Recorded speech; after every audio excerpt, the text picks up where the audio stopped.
Hello, everyone. Good afternoon. I hope everyone can hear me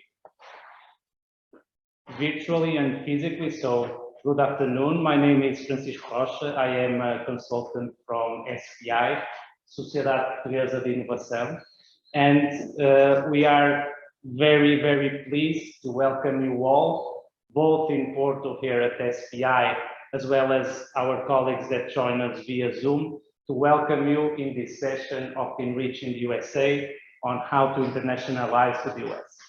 So for today we have, and the objective of this meeting, this small workshop, is for us to discuss a little bit what we are doing in this project ENRICH in the USA, so the European Network of Research and Innovation Centers and Hubs in the United States, what we have been doing throughout the years to support companies, to support universities, research centers, and other actors in moving to the US, and what we can do. So to understand why you have an interest here, what are you interested in the US, what are your objectives, and how and what we can do to help you in doing that. We'll also show you some examples of the activities we've been doing. This can be helpful for you, again, if you have an interest in the market. And we hope, again, to receive your questions during the session. Of course, those that are here physically, it's easier for us to interact. But for those that are online, please do include your questions in the chat. If you have any particular comments, please do so. We'll try to answer everything and all the questions that you might have during this event. So to initiate the session, we would like very shortly to present to you the agenda that we have for the day. As a first welcoming from Sara Medina, a member of the board of SPI and currently managing the ENRICH in USA and our activities of SPI in the US, managing ENRICH in the USA project. And she will provide just a short introduction to the workshop and what is going to be ENRICH in the context of the European Commission and the other ENRICH activities that exist. You will understand that during Sarah's presentation. We'll then have a second session presented by Daniela Coutinho, also a senior consultant at SPI, working with the United States, and has a presentation on the USA market at a glance, basically the main opportunities, challenges that exist in the US, and what you can do and what you need to take into account for internationalization. Then we'll have the presentation for Sebastian Torre, who is based in San Diego, and is a senior consultant for the ENRICH program. So Sebastian is located in the US, currently with us via Zoom, and he has been working with different companies, institutions, universities in Europe, and helping them in going to the US through the ENRICH program. So we will present you the services that we are currently providing at ENRICH, and what opportunities are there within ENRICH that you can take for your market internationalization. We'll have a short session on questions and answers. Of course, again, if you have any questions or any comments during the sessions, please those physically, you can also raise your hand or let us know if you have any particular thing that you would like to raise. And then after that, we'll have a short final session provided by me, more focused on the funding opportunities and what could be opportunities for Portugal and the US and how to cooperate under different funding schemes. Having said that, we will then close the session, at least virtually. Then we'll have a small cocktail and networking session in our annex outside after the meeting. This is, of course, for those that are here in Porto. Fortunately, those virtually cannot attend, but we hope that you have a great session. And any doubts, questions, or comments, please do bring them to the table. We want this to be a very interactive session. So having said that, I will pass the floor to Sara Medina. She will present now and introduce the workshop and what we have for ENRICH Center and ENRICH in USA. Sara, please, the floor is yours. Please. Where do I want to start? Here? Yes, I think here. So first of all, many thanks for being here. So many thanks for the ones that are joining us here physically in SPI Porto, SPI Porto headquarters. Many thanks to the ones that are joining us virtually, directly from different parts in Europe and also from USA. Many thanks also to Sebastian for joining us so early, directly from California. We are very pleased to be here to have this workshop. We haven't actually organized any physical workshop here in SPI for more than 2 years. So we are very pleased to have all of you here. We have more than 20 participants that confirmed that they would be here physically, but I think for some reason probably people are still a little bit afraid of COVID, and they haven't still shown up, but we hope that they are able to join us. And we have also a significant number of participants joining us virtually. So just a few words about SPI. So we have a few members joining us and that have been involved in organizing this workshop: Francisco Rocha, Daniela Coutinho, Inês, that is also supporting now with pictures, but she has also been a lot of involvement in the preparation, and Pedro, that has been also instrumental in getting this workshop together. So many thanks to them. SPI, we are a private company that has a focus on science, technology, and innovation. We have been in the market since '96. My father started the company. He was previously the director of the College of Biotechnology. We have actually here one colleague, Sergio, that studied in the College of Biotechnology. And in '96, he was inspired by the Green Book for Innovation from the European Commission to create SPI as being a company, an interface between the private sector, the universities, the research and development institutions, and the international organizations, including the European Commission, World Bank, Inter-American Development Bank, and other international donors. We have right now 85 full-time consultants, locations in different parts of the world, headquarters here in Portugal, in Porto, where we have our own facilities. We are in China and USA with SPI USA as a company, and also SPI China as a company for more than 20 years. And we also have a very strong activity in Latin America, in Africa, and Southeast Asia. So today is about USA markets. So we are going to focus on how we can help all of you with enriching USA on getting into the USA market that is quite diverse. When do I have this here?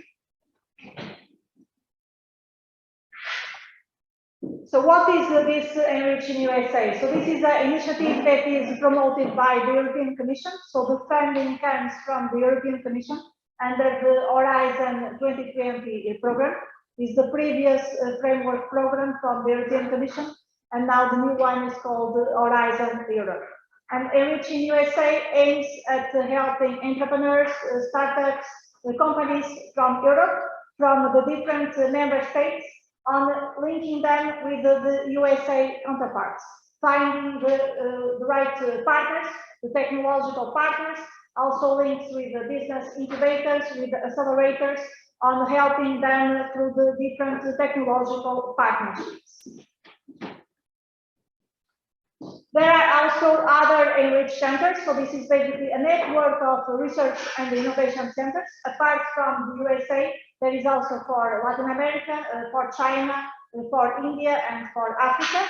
SPI, we are involved in all of them except India. So if you also need any support in these international markets, you can also come to talk with the SPI, and we are able also to cooperate with all of you and see how we can support you. Who are the partners? So all these type of projects have partners, and here our coordinator is an organization from France called GAC. We also have other partners throughout Europe, including Germany and Hungary. And from USA, we have ENCURA, is the network of research administrators. There is a network of research administrators here in Europe. It's called the ARMA, European Association Researchers, Managers and Administrators. And the counterpart in USA is called ENCURA, NCURA. And basically they are small offices within the universities that support all types of applications for funding programs. So they deal with the different applications in USA, and also helping the researchers in USA linking with the researchers in Europe.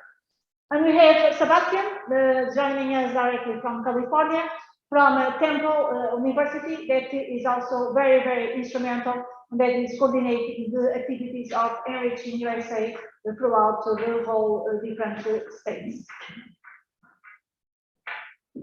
So this is really what is this network. We have a network composed of different types of university-based incubators and accelerators. We have also clusters and centers of excellence throughout the US. We also have the Enterprise Europe Network and its members, the industry-specific incubators and accelerators, and also the EDOs, the EDCs, and the different investment agencies. So this is really a network of different types of organizations that we have with us, and that we can also support on the links with the different Europeans. So I pass now the word to my colleague Daniela. She will give an overview on what is USA right now, the different states, which states are more favorable in terms of links and in terms of finding the right partners. So feel free to interact, also to put any questions, any inputs.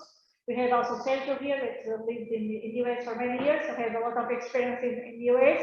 So feel free to also give your opinions. Let's put this as also more informal session. It doesn't need to be very formal. So many thanks again for joining us. Many thanks again for the ones joining us virtually. And let's move on. Daniela, please.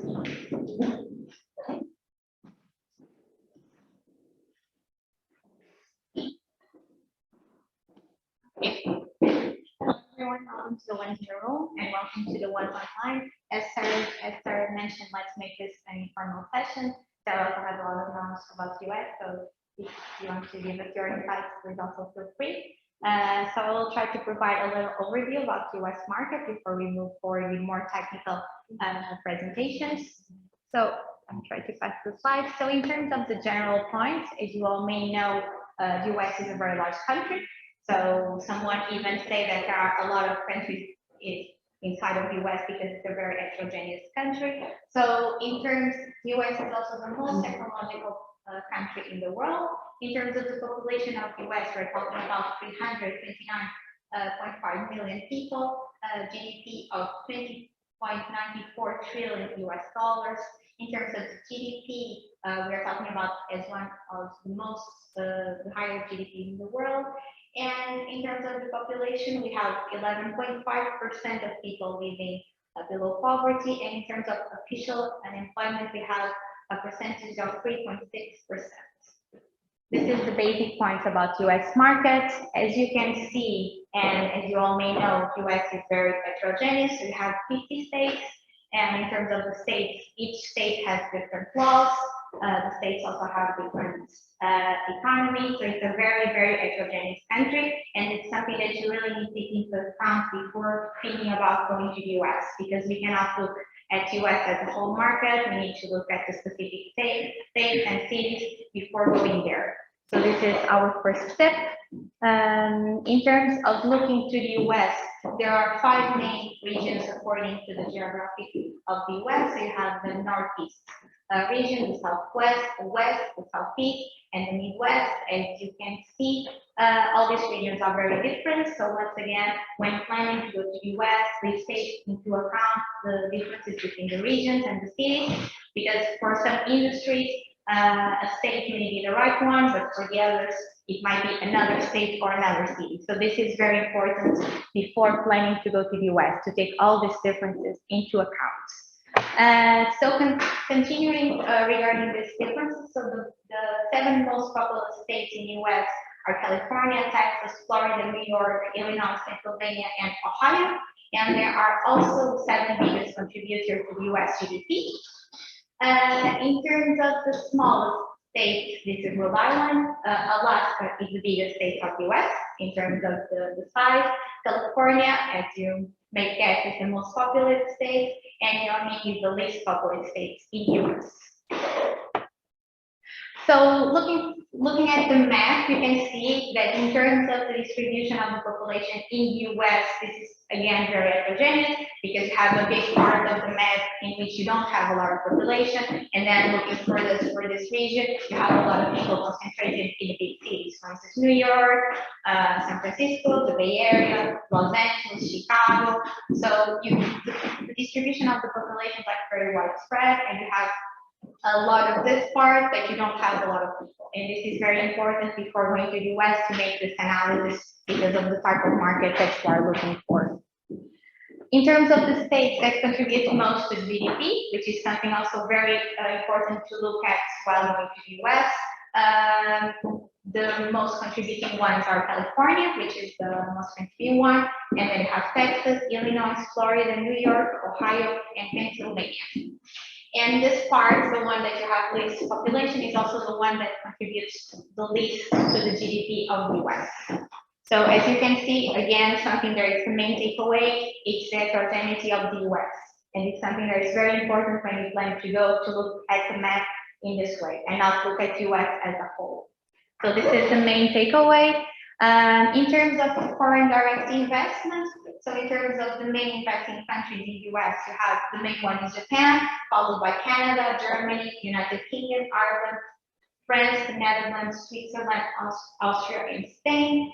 And in terms of the main investment sector, you have manufacturing, financial and insurance, and wholesale trade, holding companies, banking, followed by others.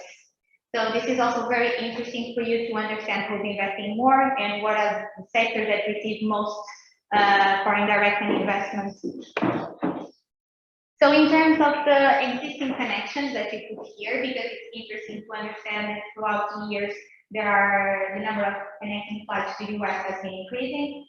So which also a factor that shows the importance of the US to the Portuguese people. So now, diverting from TAP to United, you have a lot of direct flights from Lisbon. You also have a direct flight from Porto. So this also shows the growing interest in the US from the Portuguese market. So in terms of, Francisco mentioned, we are going to present you the main challenges and the main opportunities in the US. So the main ones that are easily identifiable, again, it's the size of the market. So as I already explained, we need to look at the US not as a single market, but two different 50 markets. So it's very important to look at the regional markets before going there and try to understand what works in a city or a state and what doesn't. Again, the geographical distance from the market, which is big. So this adds supply chain costs because when you're looking to exporting, the costs are big because of the distance. The time zone is also something that you need to take into account because if you are doing business with California, and as we mentioned, for Sebastian, it's very early morning, but for us, it's already afternoon. So we need to take into account the time zone because this is something that makes a difference when you're doing business. In terms of the exchange rates, we also need to take into account that, for instance, when you're dealing with other EU countries, you have euros, so it's the same currency, but of course, that when you're dealing EU to dollar, you need to consider the changes in the rates of changes, so which also make an impact. Something that is very important and goes again to the point of the heterogeneity is that there are local laws and regulations. So each state might have different laws and regulations. So when you look into the markets, don't look at all the bigger picture. You need to look at also the local one in terms of laws and regulations. This is very important, very, very important, because again, there is also strong competition. The market is very saturated because you see a lot of companies going to the US. You also have a lot of local competition. You have all the Bay Area that is developing new products. So they are top notch in developing new products and services. So the market is saturated. In terms of litigation, litigation is also very common. So you need to take that into account when going to the US. So once again, doing research before going is very, very important. In terms of other challenges, there are more product and service dependent, so they require specific market analysis. They are not as general as the other ones. It is important to achieve a competitive price point. It's also very important to have representation in the US. in order to avoid not understanding the laws, understanding where to go. So having representation is very important, but also have costs associated with that. In terms of the state requirements, non-tariff barriers vary from state to state. So once again, research on your specific product or service is very important to understand the costs. It's also important to understand that the US has a very complex tax system. So you have national taxes, you have federal laws, you have state laws. So it's very important that you do research because it's very, very complex. So the main takeaway is that you need to take into account all these variables before you go because of the complexity associated with this. But of course, there are also a lot of opportunities. And on the right side, you have a single market with a lot of consumers and purchasing power, which is very good. In terms of the language, they speak English, which is a common language, so it's easy. So you don't need to hire a translator, but like you do, for instance, when you do business with China. So this is a good part. And you also have a lot of Spanish. So in terms of language, this is a very good one. In terms of culture, the culture is also similar in terms of spending habits. So you can understand them and you can understand how it works in terms of the spending habits. US is also economically and politically stable, so which is very good because when you're looking at doing business, let's say with Africa, sometimes it's not that easy, but with US, you know that it's stable in terms of the economy and the political power. You also have access to a global supply chain, so US can be an entry market. And surprisingly, you have low average tariffs, which is also good when planning to go to the US. These are the general opportunities. In going to opportunities more product or service dependent. And once again, this requires market analysis. The US is a technological advanced economy, so there are a lot of opportunities. So once again, look at the Bay Area, the Silicon Valley, you have a lot of opportunities, you have a lot of technology, you have all the big founders there, so it's very interesting when you talk about technology.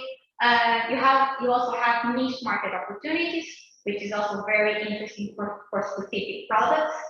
And you have comprehensive intellectual property laws, which is very good. And you also have the product certification can also be considered an advantage because this can be done by private industry organizations. So you also have a lot of opportunities. So I'm going to provide a little bit of the consumer product perspective. So the US is the world's largest consumer products market. And it's a growing market. So when you talk about consumer products, it's a very big opportunity, and you have a lot of industries, and you have, so it's a very big market when you talk about consumer products because they really like to consume, which is very good and can perceive as an opportunity. But something that you need to take into account and is that when going to the US, it's very important that your product is different, and then you do all the research. So I think that's the main takeaway from this presentation is that research is key. And once again, do not look at US as a whole. You need to look at the different states and different cities in order to understand what it works and how it works. And thank you. I don't know if anyone in the room with experience wants to add anything to this. No, great. So I think that's. I'll give the floor to the moderator again. Thank you. Thank you, Daniela. Thank you very much. Quite an interesting stage on what we should know on the main opportunities and challenges on the US. And now we are going to give the floor to Sebastian Rode. He will do the presentation virtually. So let's see if everything is working properly. I understand that we should stop sharing the screen. Sebastian, can you hear me? Are you able to share the screen? Can you please do that? Yes, I can hear you. You can see me? We can hear you very well in the room, and we can Very good. Very good. Let me see if Here we are. this properly. Okay. We good? I guess you can see my screen. We can. Very good. So we can start. Yeah. Thank you so much. So thank you so much, Sarah. Thank you, Daniela and Francisco, for inviting me. It's been a long journey. We've been working on that initiative for now almost 5 years. We are in a phase 2 of this initiative. It has been funded by the European Commission, but one other adventure. We have seen a lot of things moving in the US. So I will maybe tone it down in terms of complexity. I wouldn't say it's that complex. In fact, Europe is more complex for the Americans to understand Europe. I'm not talking about the languages, but definitely it's a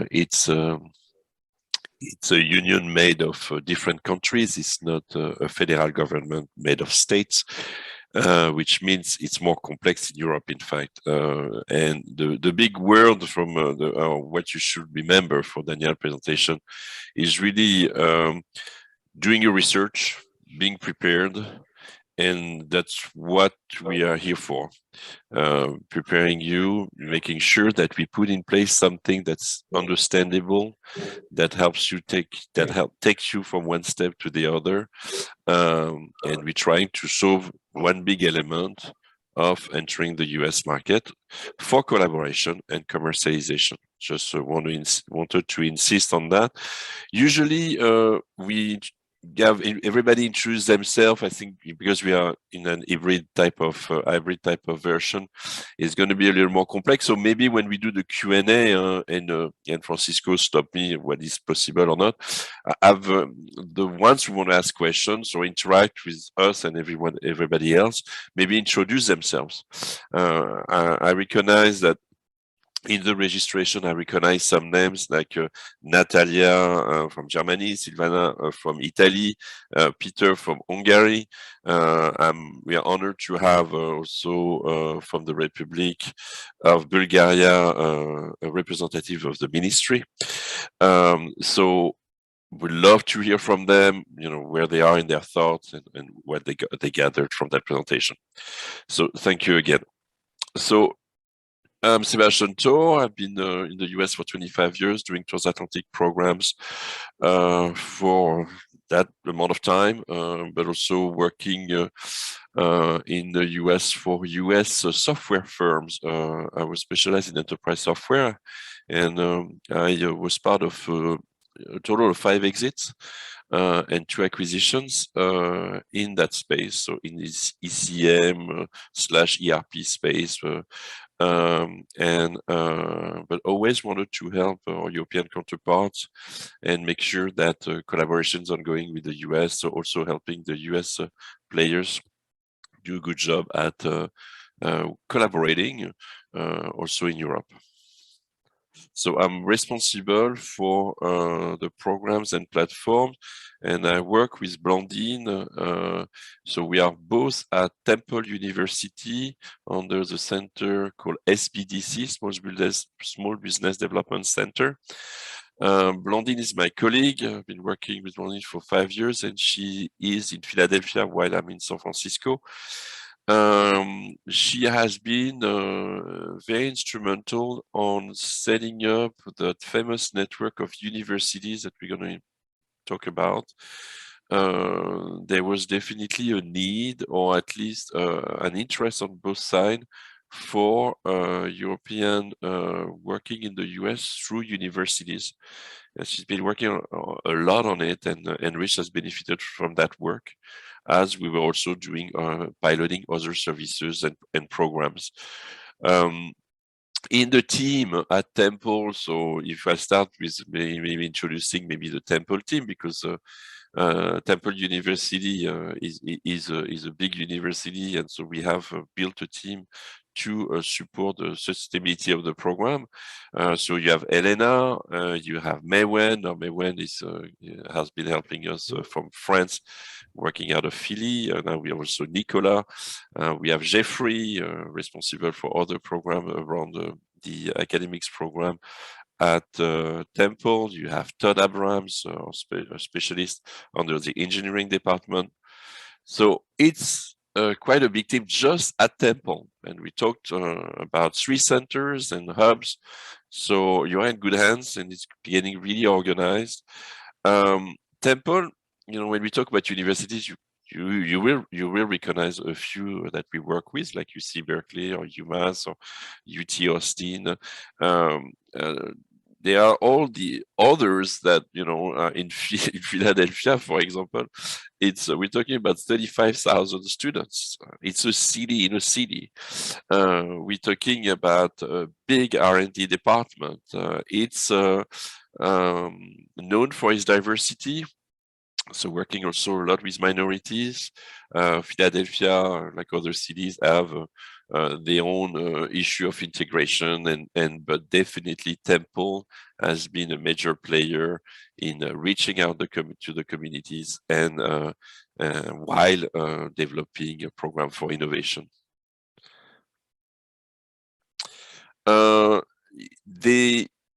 For Temple University, it's interesting, and for similar universities, it's important to have international program.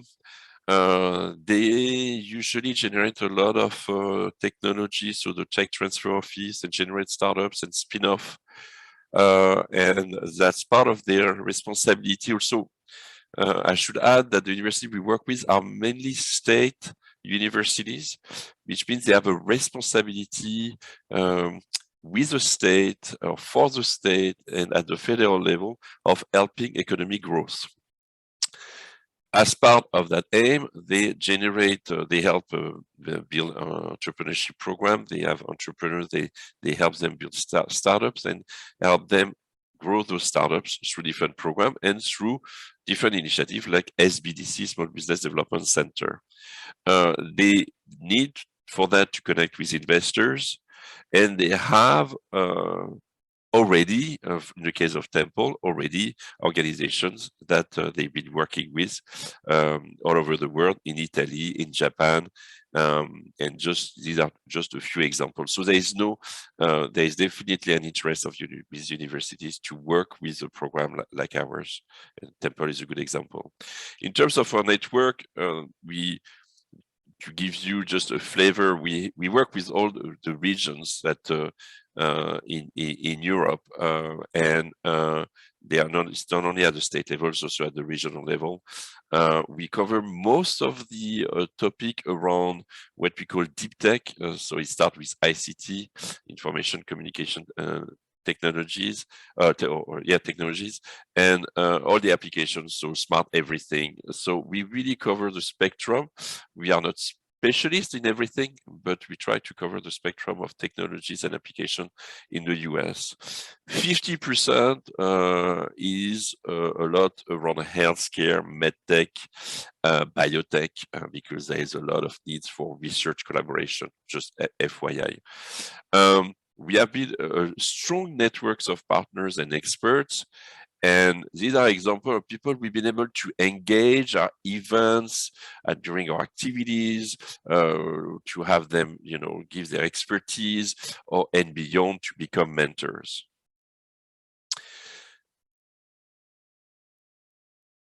These are the different entities that you may recognize that we've been connecting with to offer you on a silver plate through our centers and hubs those connections. But beyond that, it's about help you bridge those connections, help you as an ecosystem connect with those ecosystems. This is really our role, is to lead the way for more connectivity and creating programs for more collaboration all the way to commercialization. Our services have three pillars. The main one is, and that we talk a lot about, is the soft landing in universities. But it starts with helping companies understand the US market, why they are going into the US. Maybe they go through a tour or they go to a trade show. So we connect with them a lot around trade shows. We call that the Immersion program. So we add activities and events around trade shows, and we help them understand, to prepare, to do more research, to understand what's going to happen after. So these are the Immersion program, a lot of education and a lot of connections through matchmaking events too. Then comes, hey, I'm interested, I need to try, I need to understand. So we created a virtual lending program. So we have the companies connect with the different ecosystem we built, and they start creating some collaboration, and we have different elements that I will that will explain a little further. Then you have the incubation path, and you can see really at the end, it's more preparing the company for the next step. It's kind of an incubation program. It's pre-acceleration, which means we start introducing the companies to equity-based accelerators or to help them find some funding for the next step for acceleration. We are here at this level to create infrastructure, serve the mobility of the entrepreneur, give them our first references, and connecting them with ecosystems. If you look at what you heard about or what you may know in terms of processes regarding entering the US market, we had our own programs. We benchmarked a lot of different others. These are kind of the rules here. What we call the 6 Ps, the 6 steps, if you will, of entering the US market, and the 4 Rs, which are the 4 phases. So first you need to plan. If I go through the P's, you need to plan, you need to have first pilots that become prospects, you generate profits, and then you start hiring. Okay, these are the steps. In terms of phases, you do your research, your collaboration, you build your roadmap, there's a lot of product management activities, and you start creating your advisory board. The R2 is more about revenues and focusing on first references, building your metrics to start engaging networks of investors or accelerators. So here we are serving 2 Rs, 2 important phases of US market entry. So that gives you kind of where we fit in that whole process. Going back to the steps, so immersion program, so you must have heard about all the different activities we have around trade shows. If you hear about CES, South by Southwest, Bio, RSA, which is in cybersecurity, we also added the Select USA Summit. We are there, we're here to support you, and you create activities and events on top of all the good things you may do as you are sending companies there. I'm talking here about a lot to you as ecosystem, to you as ambassadors, but also companies, they see where they fit because they hear about us also through you. And it's free for them in terms of the immersion program. It's mostly free. When it's on site, there's always a little fee because we have costs, but we try to always come up with sponsors. And so we try to bring the bill to zero as much as possible. Market validation through the virtual lending programs. This is that important step of starting to connect with the ecosystem that we have created for you, for the companies, and validating. So maybe coming once or twice during that period, starting establishing an advisory board, building some mentors, and really starting to talk about proof of concept and pilots with them. Something really concrete. You know, I'm going there, but I want to know what the market thinks, and I want to have first references that's going to help me build those metrics. So these are the sites we're talking about. We're going after 10 sites. That would be for end of 2023. We have already locked in 6 sites. We're ramping up in terms of feeding those sites with a flow of entrepreneurs. And these are the different sites and the different industries we cover. So we really cover all over the US, the main location that are the most requested and that address very specific industries. And you can go on the website for more details and for more information.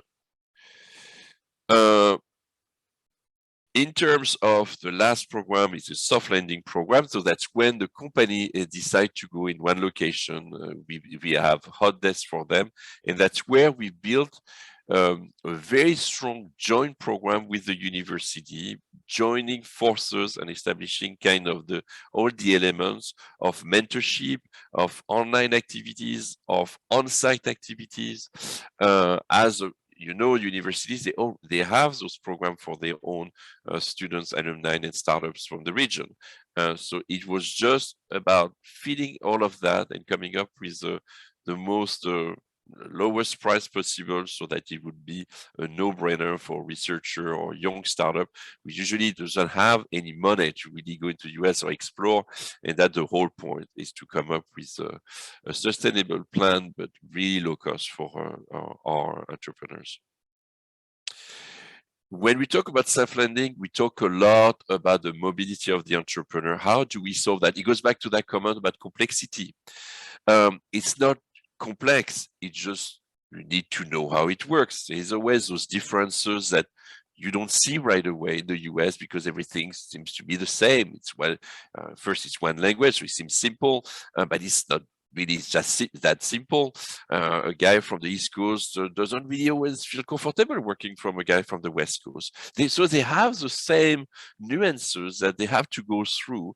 But once you get it, with our support and all the support, and from the support of all the network we put in place, it's easily understandable, those differences. So the mobility of entrepreneurs, what is it?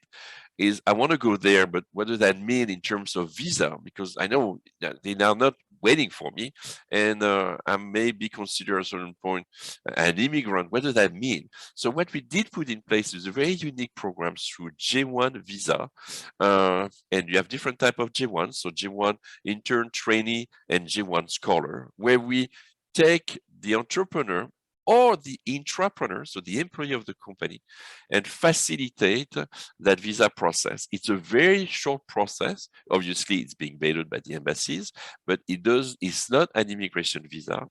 First, we are not trying to help you immigrate in the US. I'm talking about the entrepreneur. We're trying to help you collaborate in the US. But there is a path for more, and we want to make sure that if one entrepreneur wants to stay longer, or if there is a reason to create a bigger entity there is a path for such I would say business plan, a personal business plan. People may want to stay, or because it's important to stay. So all of that has been put, into consideration. And so we really became expert in figuring out how to go to the US through universities and solving the visa issues. What we built is very unique because we built it through universities and through the SBDC network.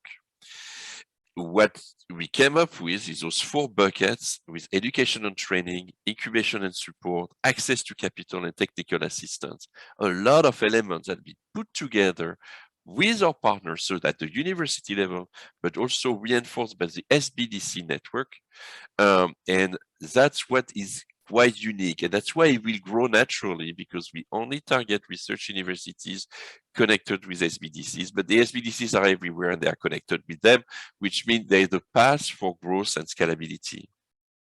So we're talking about 3,000 people paid by the government, helping up to 1 million SMEs a year. There's about 1,000 SBDCs in the US, and a lot of them are around universities. We've been applying to EN, so we are as the consortium partner. Some of the organizations are Enterprise Europe Network. We applied with Temple University. We added them into that network of EN in the US because we believe that SBDC, in fact, is a very similar network as EN.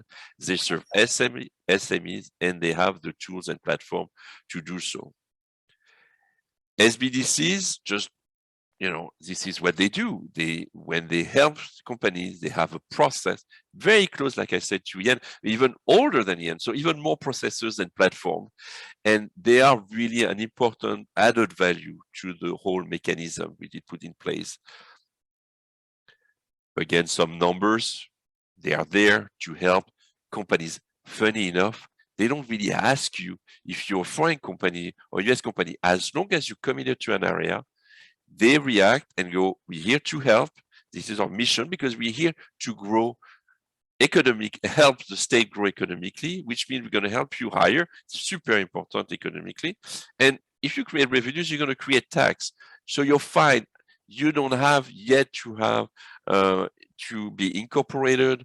You don't have to be only Americans. We're here to help you grow because it helps the United States grow. That was a presentation. Thank you so much for your attention. I hope that's not too much information. I hope that for the ones that already heard some of those introductions and through different calls, that was complementary to what they knew. Now we can go to the Q&A phase, and please introduce yourself so we can figure out where you come from, where you came, and they're definitely help for the Q&A. Thank you again. Sebastian, this is Francisco. Thank you very much for your presentation. It was excellent. We have now a part and a block of the session where we have questions and answers. And so, of course, everyone that is online, please pose your questions and any other comment in the chat box so that we can read them and of course, pose that question to you. And the people that are live here, of course, let's take the opportunity that Sebastian is here with us so that we can have some questions. And if you want also to introduce yourself, what's the objective on attending this session? Why are you interested eventually in ENRICH, and what we can do for you? I know that we have already here Elizabeth live with her hand raised, so yes. Yes, hello. Bonjour Sébastien. I don't know. Hello. Bonjour. Yes. Bonjour. It was funny to hear you because I will surely speak very similar to you because I'm Portuguese, but I was growing up in France. I'm from the studying in Paris, in the University-Centric. So it was funny to hear you speaking. With my French accent after 25 years, you cannot get rid of this one. Always a pleasure to. So if I understood well, you are in US, but you talked about Belfort. I'm in the US and I talked about. You talked about Belfort for any special reason? Belfort? Yeah. No, that was my accent, then you see. No, I heard you talked about Belfort, like curiosity. No, it's no. I don't know in what context. So maybe you can give me a context, and I'd be glad to. Okay. So anyway, my question was more in the sense, my company is working with technology. We are an OEM company, and we manufacture plants for water treatment. So we are specialized in complex waters like leachate, so water coming from landfills, and industrial water. As we are manufacturing here in Portugal, we are actually checking the American market and trying to bring our technology on the market. We have several questions. One of them is for the internationalization is the export of our technology and the accreditation, the certification of our plants. So we have special accreditation for the US market. And I believe that some equipments will have to be different from our standard ones. And it might be necessary to implement or to finish a part of our machines in the US. Because some equipments will be quite expensive to obtain here in Europe. So we are actually in this phase of our let's say of our ideas about internationalization for the US. What I wanted to ask you is there any state in the US that you consider more developed in sense of environmental legislation, if you know any kind of state, or if you know some universities which are more known for developing environmental projects or even working with the technologies. That will be one of my main questions. And the other question would be if you know about a special, how can I say, if there is a special reduction of taxes which are predicted for technologies related to environmental applications. Okay, so in order, you're in water treatment. So we know some of the players, but we used to work with Veolia, and we know well a company called Hack in Texas in water treatment. It's when you say water treatment, am I missing something? It can be anywhere in the US. Does it need to be in specific location? Like I don't know. I'm going to say stupid thing, close to more maritime type of locations. So that's my first question. To go to your next one, you're building plants, so US gonna love you, because that means you create you create jobs. So it's not about incentives. The first level of incentives is you go to different states and they tell you that they want you there, especially if they are a tier 2 zone, they will come with incentives.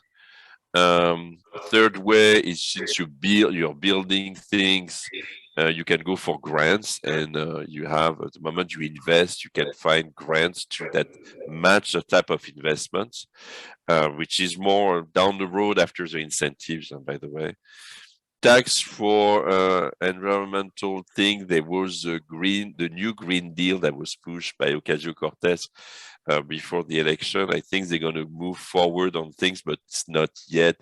The politics in the US is very polarized, so there is definitely on the left side really they want to do things, and but on the left side, it's on the right side it's a little more complex. It's still they didn't get rid of a lot of things that get them stuck. So which means the infrastructure deal, which is an important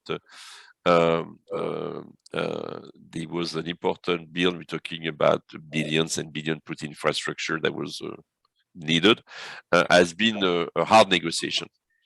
In that bill, there was a lot of things about our environment, but the Republicans didn't go for it. So at the end, they just negotiated just pure infrastructure, which is still very important for guys like you, because that's where the money is going to be put. So smart city, transportation, all of that is going to be a big play. So it's money pouring from that federal level and going to the states and cities.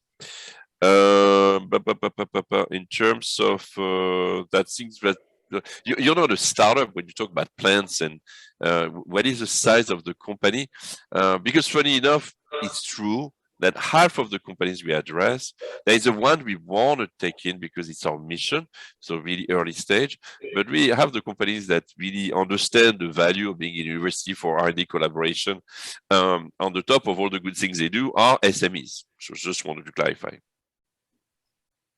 Okay, thank you. Actually, just to explain a bit, we have a possible partner is from Delaware, and well, for many reasons, it seems it will be one of the states where we could eventually start to rise or to exploit our technology. But I was more curious in sense of understanding possible connections with local universities. Yeah, I forgot to ask. Yeah, I forgot to answer that question. It's true.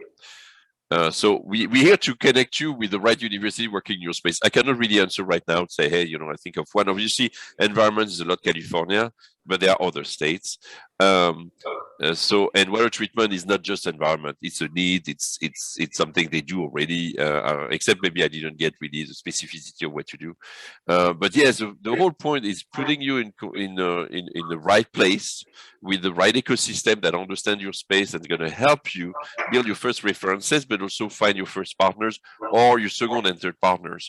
So that's a good conversation to have, is to look at what you did and compare with what we can put together, and go after specific areas where you can find the most partners and clients, obviously. So that will be the next conversation. Okay, thank you. Thank you, Sebastian. Yes, this is something that we can discuss further. We have the content, and of course, what we want to do is try to help as much as possible, and we'll try to put in contact with whoever are the main relevant players in the area. Sebastian, I have another question here that I'm going to read, but virtually from Pedro from Quidgest. A question specifically for you. So I will just read it as Pedro wrote it. We are building a US approach strategy based in our strong portfolio on public administration software solutions, and looking in particular to GSA partnerships to support us in public tenders. Do you have any comments on that or suggestions on what they should do? I don't know the size of the company, what that means, because when you say public administration, that's already a niche. One of our company or partner, Intrasoft, who was a part of the consortium, the initial one, maybe some of the consortium partners didn't know, but they had a presence East Coast and they were selling software to administration, to state agencies. It's a long road. Obviously, as a foreign company, it's not the easiest to sell to American entities for many reasons. It's not like they would say no or anything. It's just because there's layers of understanding and relationships that you don't have.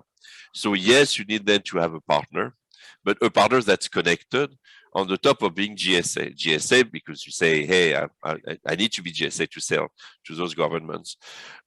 So it's not an easy space, but maybe that your company has been doing so well that you have a lot of references and you know exactly what you could bring to the table.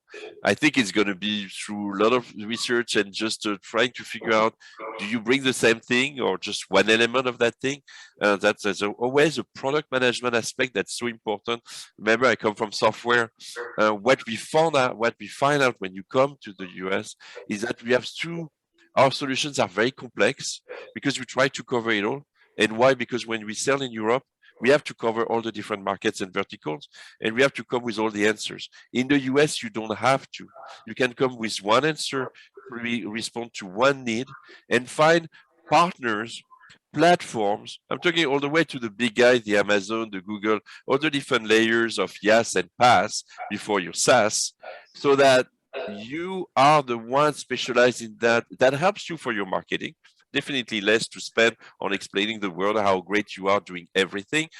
Being specialized, one thing, solving one thing at a time is a good thing. Going after government is a good thing as long as it helps you go maybe to another vertical, or you have that bucket is large enough to create enough revenues for sustainability in the US. US being somehow expensive when you start recruiting. Remember, the third R is recruiting. That's where you start feeling the pain, and you're going to need to recruit at some point. Thank you, Sebastian. The question is answered. I believe Pedro said thanks, so thank you for the enlightenment. Also, Elizabeth and others, Sebastian, I understand it's a colleague of yours, is providing further information on what exists in Delaware for tech grants and other relevant information for setting up an office. So please, we'll also have this in mind. These chat questions, all these discussions are going to be shared with the participants, so you also have this information later on. We have received also quite some big question from Catarina de Novaes. I will try to summarize it, Sebastian, but Catarina is from a company, small technology Portuguese company called Blue Screen IT Solutions. They already have a big client in the US from 5-6 years ago, and it was a success. Now they are liking to embrace a new challenge and offer the services abroad in a specific sector. That sector is legal tech. And so the question is, how can they give the first step? So they found someone that could be a good partner in the US, but they want more than that. Understand the US people, are more commercial, more marketeer, and so they want to know what can be their first step. Yeah, we insist on the importance of the presence in the US. You are part of the lucky ones. You've been able to find clients because maybe you have a strong technology, a strong offer, people found you and you found a partner, or that partner found you. But it's true, it won't be enough. It won't be enough when you see the size of the market and the potential of the market. So it's normal you're wondering, okay, well, I have that partner, but that's not going to be enough. How do I do without disrupting that relationship? That the whole point of the exercise that we propose is to really enter an ecosystem, find a lot of new friends, and really establish a plan for the whole US, where you have resellers, your VAR, you have your distributor or your VAD, value-added distributor, you have your wholesaler, you have your rep if you are in a hardware business. All those layers exist, but you can never know if you're not there.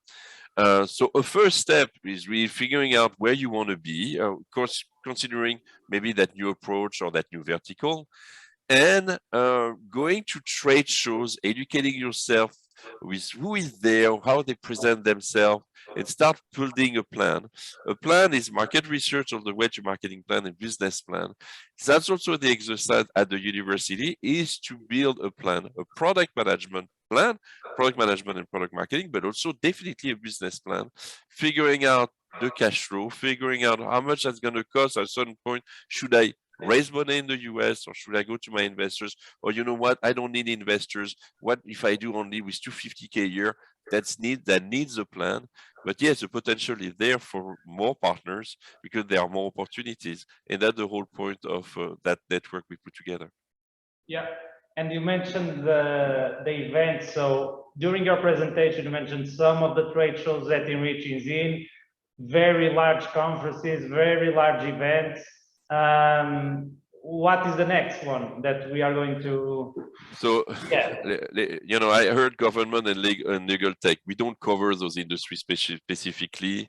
We try to cover the big international shows that have underneath different layers. And if you look at CES, for example, is the largest show in the world. They used to regroup 200,000 attendees, and it covers everything ICT and smart everything, and then transportation. It became the largest automotive show just for that reason, that because automotive becomes computers.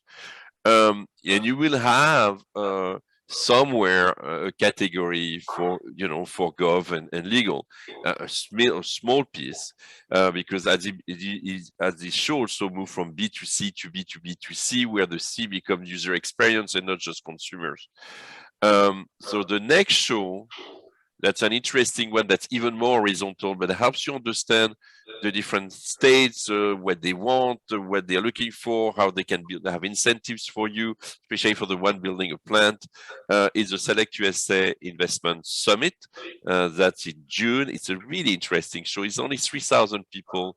Each time you had Obama, then you had Ivanka. It's not like that really helped, but you always have the Fed, the government, and the state agencies, and also the national agencies. So the NSF, the NIH, and then you have the DOE, the DOT. All those ones are very important, especially we're talking about the recovery after COVID. There's a lot of money being poured to really rebuild or rethink what could be the next 10 years. And through partners, you can really apply to those things. And that's what probably also Francisco is going to cover. The next show also, but I didn't hear you were anyone in biotech. It's Bio, the largest biotech show in the world. It's mainly a partnering event. We're talking about 65,000 meetings being organized through a platform called Innova Software. In fact, a French product that has been really, the Europeans have been really good at creating those matchmaking platforms. EN also rely a lot on those, on B2Match, for example. So definitely a good show to go to. It's in San Diego. That the two we've been looking at. We're going to pass by at RSA, the cybersecurity show in San Francisco, because it's in our turf. And we've been looking at more and more at reaching out to you guys at Hannover Messe, Smart City Expo, Mobile World Congress, those large shows where we know you're going around, you're going probably to visit those shows.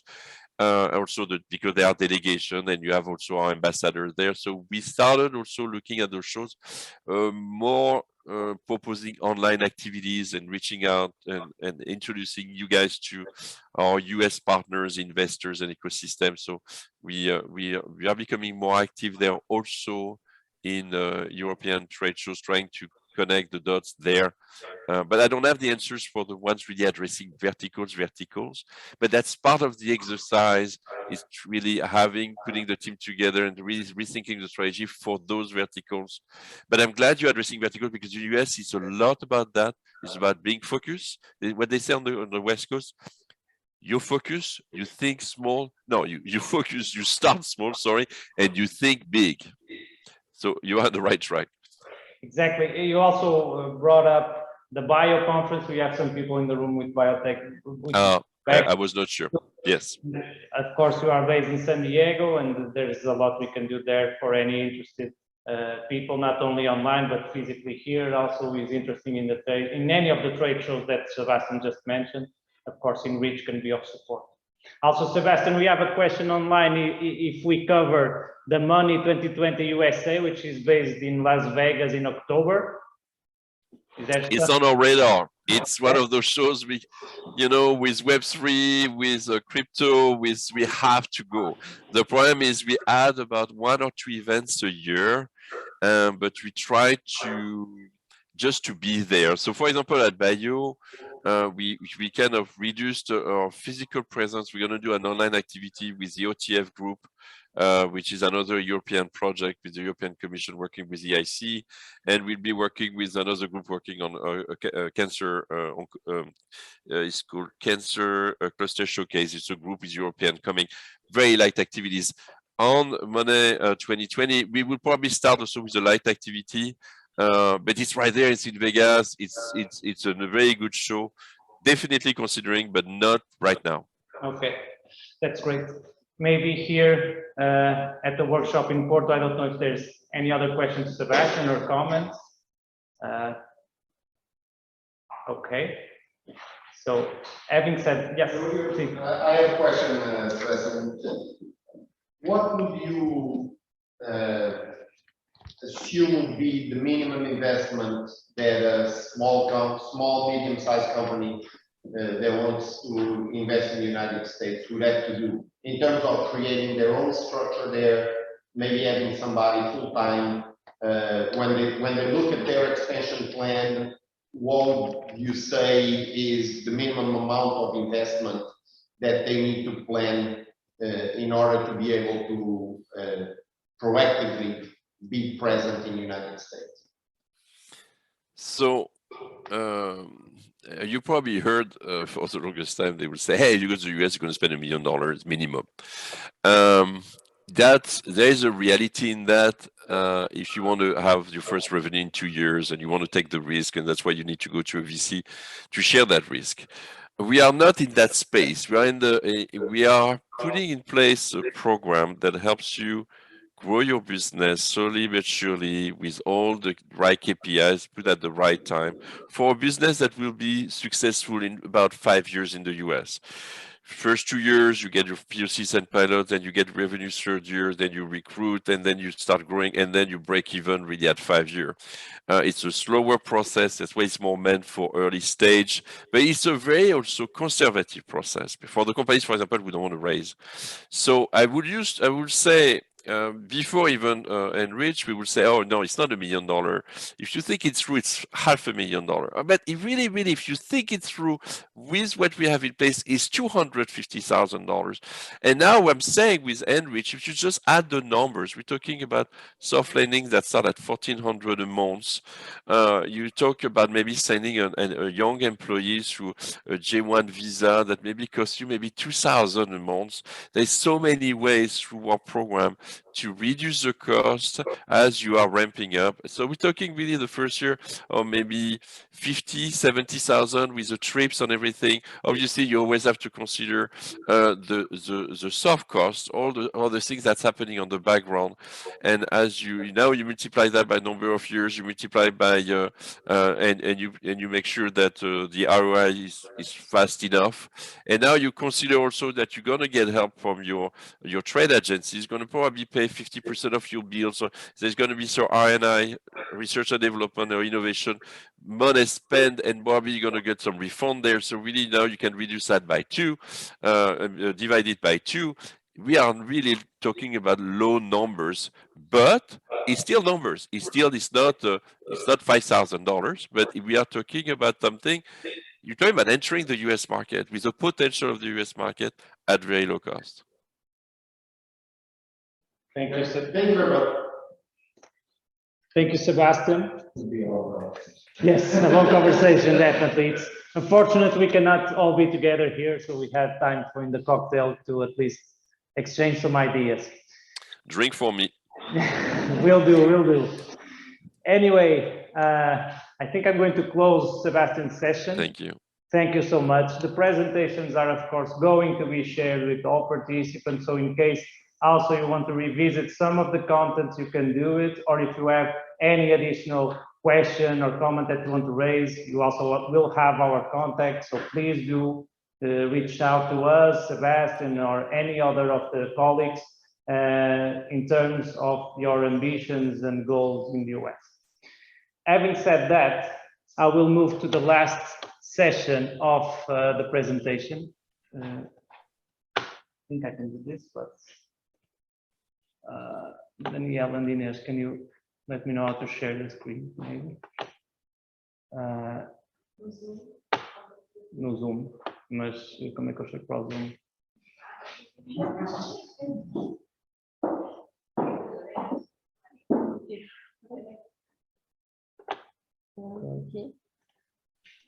So like I was saying, thank you everyone. Thank you for your participation. I will stick around for your presentation, Francisco. Thank you very much, Sebastian. Okay. Hope that you can see it properly. I understand. So, okay.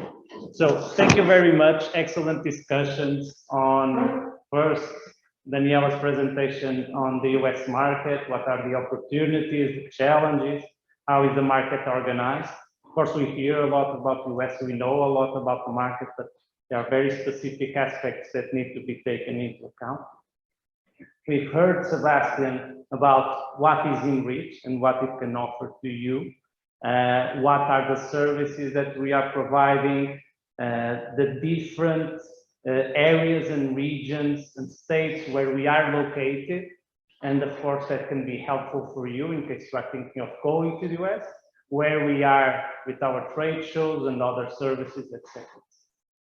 What I want to present now very shortly is a view on what is there in terms of cooperation, focusing very briefly on funding opportunities in the US, and also connecting with some of the materials and resources that we are doing in ENRICH in USA that can be very helpful to you and that provide relevant information about the market. So just very briefly, some main points on how is the funding and governmental funding organized in the US. Of course, as mentioned before, the market is quite large. It's very decentralized with different actors in terms of federal and state levels, universities, companies, and other types of organizations. So the realities in each regions are very different. And that is also the case in terms of funding opportunities that exist, which are, of course, very different and very large, and a lot of opportunities exist. Besides what is out there at the federal and state levels, of course, there are bilateral agreements between European countries, European Union countries actually, and the US. Of course, this is the case for Portugal, and in terms of Portuguese-US opportunities, there can be several aspects to take into account. And so when we are thinking of the initial step of going to the US, it is helpful to understand what are the existing funding opportunities in the market. So we also need to take into account, and we like to show this slide, to understand in current values of billions of dollars, what is the total R&D expenditures by source of funding in the US. And as you can see, the total value of research and development expenditure has been rising throughout the last 60 years, actually 70 years. And as you can see as well, and raising exponentially. And as you can see as well, the main sources of funding are first businesses that, of course, have expenses in R&D, and then followed by federal funding that is spent in R&D, which is also quite large. So this value has been increasing, meaning that opportunities, of course, are more active, or more opportunities are available because there is more funding and more money being spent in R&D. Now, if you look at who is spending that money by the function of the money, the area, the sector, the region. Of course, national defense, as we all know, is a big priority for the US, and R&D expenditure is, of course, the highest in this area, followed by health, which is also a big priority. If we think, and for those that are aware, for example, of the Horizon Europe program, which is the research and development program for funding of the European Commission, there is a specific protocol between the European Commission and the National Institute of Health in the US to provide funding for both parties in the sector of health. So there are also a lot of opportunities coming in this. Now, if we look at R&D by agency of the United States, of course, related as well with the sector that I just presented in the previous slide. So the first agency with the most spending of R&D is the Department of Defense, followed, of course, by the National Institute of Health in the US. Then followed by the Department of Agency, which is in line with the sectors that I mentioned before. Now, looking at what is available in the US, we like to give the example of the grant schemes. We do work a lot with grant schemes at the European Union level, and there are also a lot of opportunities for international partners to apply to grant opportunities in the US. Of course, those companies and universities and other organizations that apply to these programs know that there are a lot of differences between the different agencies, and this is the case also for the US opportunities. So US federal applications, of course, take a lot of time, require experience, and are very specific, which can be sometimes an obstacle for international partners.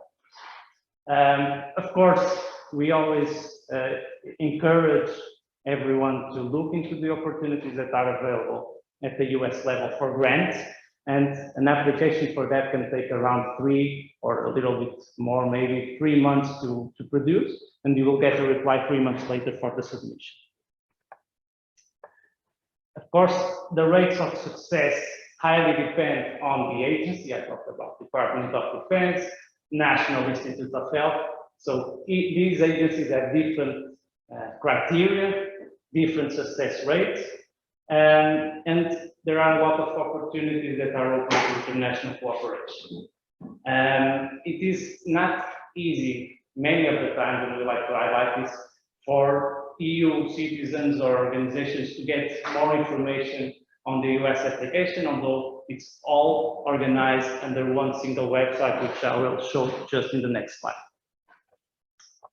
So all funding opportunities among the different agencies and according have different needs, different requirements, but all of this can be found in the grants.gov website. So this is a quite straightforward platform. You can find all information about different funding opportunities, about the criteria for selection, what you need to do to register and to submit proposals. So we always invite interesting parties to go to the website and explore a little bit what is out there. In terms of international cooperation, this is rather interesting. Although you will find that in most cases there are no specific barriers for international cooperation in the different agencies and opportunities, that is the case. But on the other hand, there is no particular interest or, how to say, a particular reference to international cooperation in it all. So although the programs do not state that international partners cannot apply for the funding, they, on the other hand, also do not promote the cooperation at the international level. So these calls are normally more focused for the US market and for promoting of course, funding and opportunities in the US. Having said this on the funding, we have now some slides that are more focused on the steps for international cooperation, specifically between Portugal and the US. And here we have included a set of steps that we consider to be relevant to take if you are aiming for cooperation with the United States. The first concerns what we have been talking about during this afternoon. So to get to know the market, do your research, understand your business and where you can work with, and so that you can have and prepare yourself to internationalize and to understand what the market is requesting from you. We have included there some links, which are all of them, well, the first list related with Portugal Global, with ISEC, which we believe are very interesting for those Portuguese specialists, Portuguese companies and other types of organizations to consult. The first one, for example, is the Portugal Porto. And for those that don't know, we invite you to go to this website. There is a lot of interesting information on the market, information on how, on specific aspects of research, market, related with the US and other countries as well. We also have the list of Portugal Global and Portugal News, where you can find more information on what is happening on the different markets. So it's quite comprehensive. There's also the EAPEX website, which is the instrument for supporting exports in Portugal. And this is also a platform that is very much used to get to know other partners and have opportunities to understand the markets that you want to internationalize, in this case, the US. The second step that we like to highlight is to plan your moves. So, of course, we have been talking about going to the US. There was now the question from Sergio on how much it takes to go to the US. So, and we realize that, like Sebastian answered, it takes a lot of time, a lot of effort, a lot of money. So it's good to plan ahead and to understand what can be the expectations for your business planning. So we have there a set of tips and support. So the first is to go to the Catálogo de Fornecedores Portugueses that you can find, and this is specifically for Portugal, of course, that you can find on the link on the slide. There is also a matchmaking platform that is being developed by ISEC, which we believe is very relevant for finding new partners. You also have, for those that don't know, a list of logistic operators for specific countries, and this is the case for the US, that you can find on that first link of point number 2. So if you want to know who operates in the US, you have there a list through Global, right? Also, you have a set of physical offices spread around the country that are called larger data sets, and also provide relevant information on different markets. Of course, participating in events such as this, we talked about the trade shows of ENRICH. We will have more initiatives coming, and so you can look into that to see opportunities for the US market. And of course, in terms of training, having your human resources, again, we have some relevant materials in the ENRICH in the USA website that you can consult after this session, where you can find very relevant information on best practices, how to internationalize, to educate your staff and your organization on what should be the main aspects for internationalization. Also, we have included one slide on the opportunities existing at the national level. There are several opportunities that concern internationalization. So, of course, we mentioned Startup Portugal, for example, the Portugal Financiamento, Portugal 2020 now, Portugal 2030, and the new plan of the Operação Resiliência, and other programs that are available in through YAP-MAE. So there are several opportunities to find funding and incentives to go to the US. And of course, the aspect of having the initial contact, this that we have been discussing as well. How you can have that first step of going to the US, who do you know there? And so ENRICH can be a good platform for doing that. Sebastian presented, but we highlight again. We have a coordination node in Europe.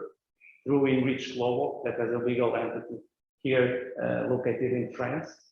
We have, through Sebastian and through Temple University, one coordination node in the US and 3 centers, one in San Francisco, another one in Boston, and another one in Washington, DC.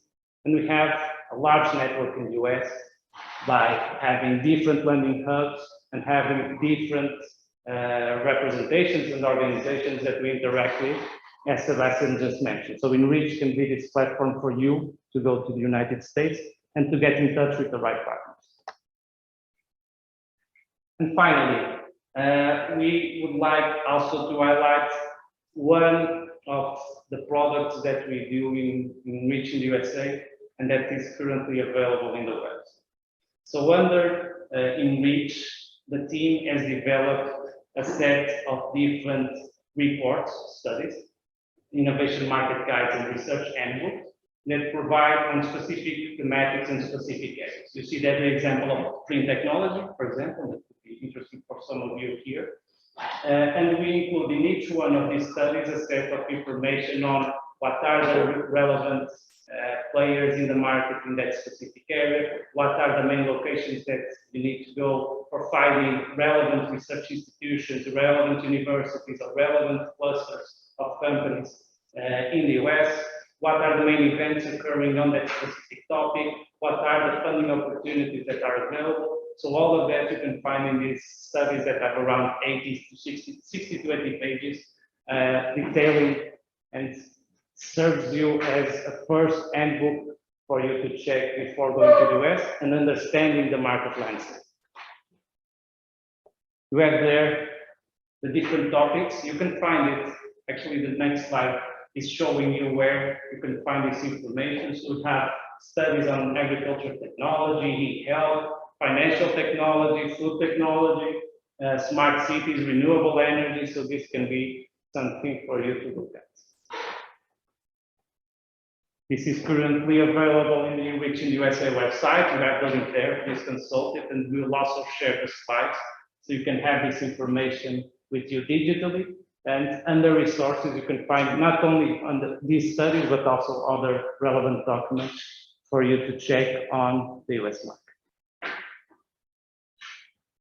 Just the final slide as a wrap-up, some main observations. What we have been talking during this afternoon. The US funding system and market as well is very complex and has different types of factors. We have federal research and development agencies that provide funding through different entities. There are, of course, significant funding available not only at the federal level, but also at the state level. Not all the times getting information is easy for entities in Europe that want to apply to programs in the US. International cooperation sometimes is not available online, or you cannot get that information that easily. And of course, having a good point of contact in the US that can help you, that can provide you support, and that can be your partner in your venture to the country. Having said this, we leave our contacts. We also have, I would say, before we just ended on time, but we can give 5 minutes just for some questions or comments if someone has, and also if someone either virtually or physically here at Porto wants to share their experiences or some of the aspects that you think might be relevant to take into account when going to the US, please do so now. And also thanking everyone for attending this session. It was, I think, quite fruitful also to hear not only the experiences that we have here in Portugal, but also having someone from San Diego, from the US, that is based in the US, talking about the reality. It's quite interesting. And of course, ENRICH in the USA has the objective of supporting European Union entities. And so that's what we plan to do, and we try to do as much as possible to support you in going to the US. Of course, if you want any service or any action that was not mentioned here today, please come to us as well, talk with us, and you can see what we can do to try to help you and try to be of support. I see here something on the chat.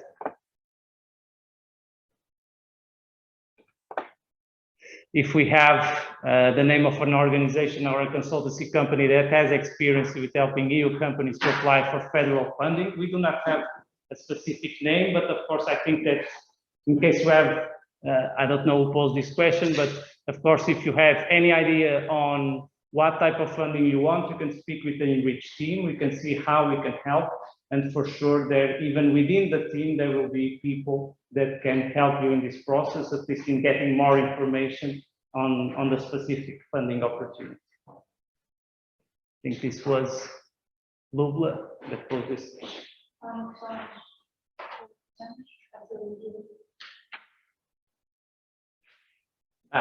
Yes, Pedro, of course you can contact me personally. So Francisco, you have my contacts there, I believe. If not, I will ask Daniela Ines to put my email there. You can contact. Yes. So you can also reach out to us and we'll see if there's a specific need for any other contact. Okay. Having said that, thank you very much for everyone virtually, for those that are here, and then I will speak now in Portuguese. So thank you very much for everyone that attended. Thank you very much, Sebastian, and let's speak soon. You'll receive an email from us with all the presentations and with more information on our contacts. Thank you so much. Obrigado. Para quem está aqui, vamos então ter agora uma sessão.